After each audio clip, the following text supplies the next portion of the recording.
സർക്കാർ ഉദ്യോഗസ്ഥർ തോന്നിവാസം കാട്ടിയാൽ പണി കട്ടപ്പുറത്താകുമെന്നുള്ള കാര്യത്തിൽ സംശയം വേണ്ട. അഹമ്മദാബാദിലെ വിമാനാപകടത്തിൽ മരിച്ച രഞ്ജിത എന്ന മലയാളി നഴ്സിനെ അപമാനിച്ചുകൊണ്ട് സോഷ്യൽ മീഡിയയിൽ ഒരു കുറിപ്പെഴുതിയ സർക്കാർ ഉദ്യോഗസ്ഥൻ. കാസർഗോഡ് വെള്ളരിക്കുണ്ട് താലൂക്കിലെ ജൂനിയർ സൂപ്രണ്ടായിട്ടുള്ള എ പവിത്രനാണ് സോഷ്യൽ മീഡിയയിൽ രഞ്ജിതയെക്കുറിച്ച് തോന്നിവാസം എഴുതി പിടിപ്പിച്ചത്. പോരാത്തതിന് ഒരു കമ്മ്യൂണിറ്റിയെ കൂടി ആക്ഷേപിച്ചുകൊണ്ട് അദ്ദേഹം കമൻ്റ് ഇട്ടു. ഇതിന് പിന്നാലെ സോഷ്യൽ മീഡിയയിലൂടെ ഈ കമൻറ്റ് പുറത്തേക്ക് വരികയായിരുന്നു. ഈ കാണുന്നതാണ് ഒരു സർക്കാർ ഉദ്യോഗസ്ഥൻ എന്ന വിദ്വാൻ്റെ കുറിപ്പ്. പവി അനന്തശരം എന്ന പേരിൽ അദ്ദേഹം സോഷ്യൽ മീഡിയയിൽ കുറിച്ച കമൻറ്റ് ഇങ്ങനെയാണ്: ഒരു നായർ സ്ത്രീ ഉണ്ടായിരുന്നു.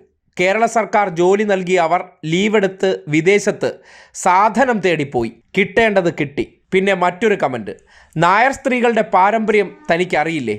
വലിയ സാധനം നോക്കി പോയതാണ്.